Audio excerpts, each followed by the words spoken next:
మనం చర్చించడం జరిగింది. దానికి కూడా అన్ని ఫలితాలు కూడా మేము ముందు చెప్పబోతా ఉన్నాం. దాదాపుగా 17 జిల్లాల్లో మార్పుల కోసం మనం 9 ఇచ్చాము. 9 జిల్లాల్లో మార్పులు లేవు. విజయనగరం, పార్వతీపురం, మన్యం, విశాఖపట్నం, ఏలూరు, కృష్ణా, ఎన్టీఆర్, గుంటూరు, పల్నాడు, అనంతపురం తప్ప మిగతా 17 నియోజకవర్గాల్లో కూడా 17 జిల్లాల్లో కూడా మార్పులు వచ్చాయి. ఏదైతే గజెట్ ఇచ్చిన తర్వాత పబ్లిక్ నుంచి వచ్చిన రెస్పాన్స్ బట్టి మనకి ఎక్కడెక్కడైతే మండలాలు మారాలో, ఎక్కడెక్కడైతే డివిజన్స్ కావాలో అవన్నీ కూడా మనం ఏర్పాటు చేయడం జరిగింది. నూతనంగా రంపచోడవరం అంటే పోలవరం రంపచోడవరం, ఎందుకంటే పోలవరం అనేది ఈ రాష్ట్రానికే ఒక మంచి పేరున్నటువంటి మనకంటే మనం పోలవరాన్ని సోమవారంగా పెట్టుకుని మనం గతంలో కూడా చాలా కార్యక్రమాలు చేసాం. ఇది మనకి ఒక నాడి అని చెప్పి, జీవనాడి అని చెప్పి చెప్పుకున్నాం. కాబట్టి ఆ పేరు ఉండాలనే లక్ష్యంతో పోలవరం జిల్లాగా ఒకటి ఏర్పాటు చేసి రంపచోడవరం నియోజకవర్గాన్ని దాన్ని అభివృద్ధి చేయాలని చెప్పేసి, అలాగే ఎక్కడైతే పోలవరం విలేజ్ ఉందో దాన్ని కూడా రాబోయే రోజుల్లో అభివృద్ధి చేసి ఆ ప్రాంతానికి కూడా రెవెన్యూ పరంగా కూడా ఒక డివిజన్ ఇవ్వాలని చెప్పేసి కూడా ముఖ్యమంత్రి గారు కాంక్షించారు. అది రాబోయే రోజుల్లో కూడా చేయాలని చెప్పేసి మేము చేస్తూ ఉన్నాం. దాదాపుగా 25 మార్పులతో మనకి ఈ 17 జిల్లాలు మనం చేసాము. అంటే కొన్ని మండలాల మార్పులు అలా ఉన్నాయి. ముఖ్యంగా అయితే ప్రజలు కాంక్షించారు, గూడూరులో నుండి 3 మండలాల్ని నెల్లూరులో తీసుకురావటం.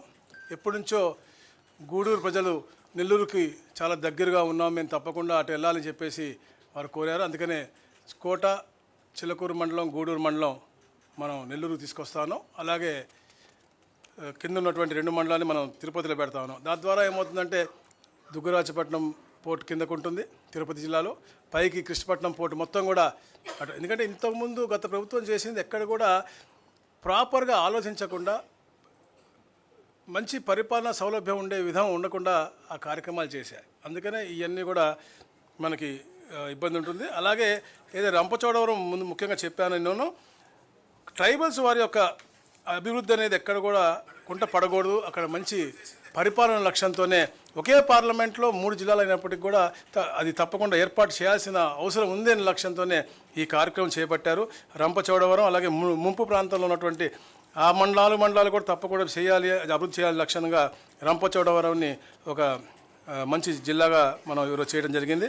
అలాగే సామర్లకోట మండలాన్ని మనం పెద్దాపురంకి మార్చడం, అంటే కలిపి అటు మండలం మార్చడం. అలాగే ఏదైతే మండపేట ప్రజలు ఎప్పటి నుంచో కాంక్షిస్తూ ఉన్నారు, రాజమండ్రి కూతవేటి దూరంలో ఉంటాం మేము, రాజమండ్రిలో మమ్మల్ని కలపాలి అనేది, అది గతంలో చాలా రిప్రజెంటేటివ్ వచ్చినాయి, అవి కూడా చేయటం జరిగింది.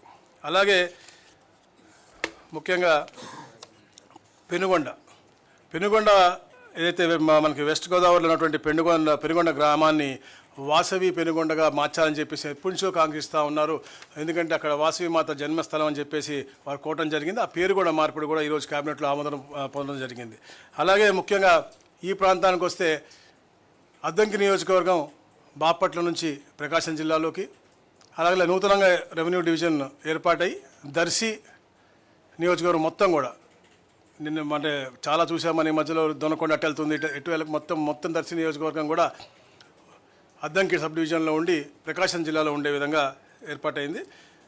మార్కాపురం, కనిగిరి, ఎర్రగొండపాలెం, అలా గిద్దలూరు కలిపి నూతన జిల్లా ఏదైతే ఎప్పటి నుంచో అందరూ కాంక్షిస్తూ ఉన్నారు ప్రాంత ప్రజలు, వాళ్ళందరి కళలు సాకారం అయ్యే విధంగా ఒక అభివృద్ధి చేయబడే విధంగా ఈ యొక్క కార్యక్రమం చేయడం జరిగింది. మార్కాపురం జిల్లా పూర్తి నియోజకవర్గాలు మార్కాపురం, గిద్దలూరు, కనిగిరి, ఎర్రగొండపాలెం.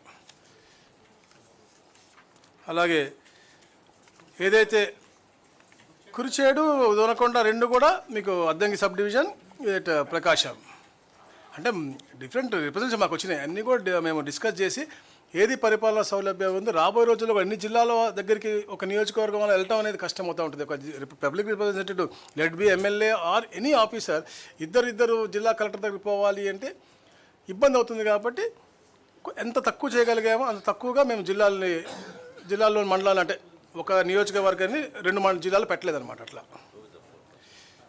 అది అయిపోయింది. తర్వాత ఏదైతే రైల్వే కోడూరు ఉంది, ఎప్పటి నుంచి వాళ్ళు కాంక్షిస్తూ ఉన్నారు తిరుపతిలో రావాలని, వాళ్ళ జీవితాంతం వాళ్ళు కలగంటా ఉన్నారు. అది తిరుపతి జిల్లాలోకి తీసుకురావడం జరిగింది.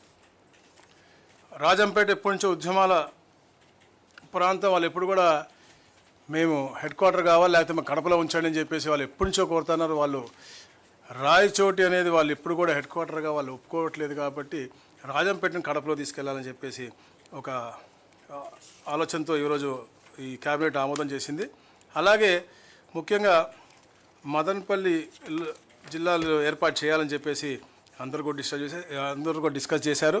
ఏదైతే రాయచోటు ఉందో అది నిజంగా అంటే అది కొంచెం బాధాకరం విషయం. ఎందుకంటే గతంలో చేసినటువంటి పాలకులు ప్రాపర్గా చేయకుండా, ఎందుకంటే సరౌండెడ్ బై కాన్స్టిట్యున్సీస్ని ప్రాపర్గా వాళ్ళు ఇన్వాల్వ్ చేసి రాయచోటి హెడ్ క్వార్టర్కి పెట్టుంటే ఈ ప్రాబ్లం వచ్చేది కాదు. రాజంపేట వాళ్ళు ఎప్పుడు కూడా కడపకి వెళ్తూ ఉంటారు.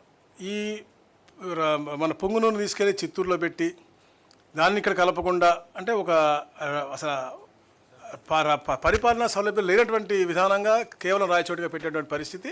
కాకపోతే ఇప్పుడు మన రాయచోటిని సింగిల్గా ఒక నియోజకవర్గాన్ని ఒక డిస్ట్రిక్ట్గా ఇవ్వలేము కాబట్టి అన్నమయ్య జిల్లా అలాగే అన్నమయ్య జిల్లాగా ఉండి హెడ్ క్వార్టర్ని మదనపల్లి మార్చడం జరుగుతూ ఉంది. రాయచోటి కూడా మదనపల్లి జిల్లాలో ఒక భూభాగంగా ఉంటుందని చెప్పేసి కూడా మీకు తెలియజేస్తూ ఉన్నాను. ఈ మరి ముఖ్యమైనటువంటి మార్పులు, ముఖ్యంగా బనగానపల్లి ఒక సబ్ డివిజన్ ఏర్పాటు అవుతూ ఉంది. అలాగే అడ్డ రోడ్డు అనకాపల్లి జిల్లాలో ఒక సబ్ డివిజన్ ఏర్పాటు అవుతూ ఉంది. అలాగే రాజంపేట ఏదైతే సిద్ధవటమును మరియు ఒంటిమిట్ట ఉందో వాళ్ళు ఎప్పటి నుంచో కూడా మేము కడపతోనే ఉంటా ఉన్నాను. సో వాళ్ళని కూడా అక్కడే ఉండే విధంగా, అలాగే మడకశిర ఎప్పటి నుంచో కాంక్షిస్తూ ఉన్నారు ప్రజలు. అక్కడ అందరూ కూడా సపరేట్ రెవెన్యూ డివిజన్ కావాలని, ఎందుకంటే అది కొంచెం పక్కకు తోసినట్టు ఉంటుంది కాబట్టి అది కూడా చేసినటువంటి పరిస్థితి.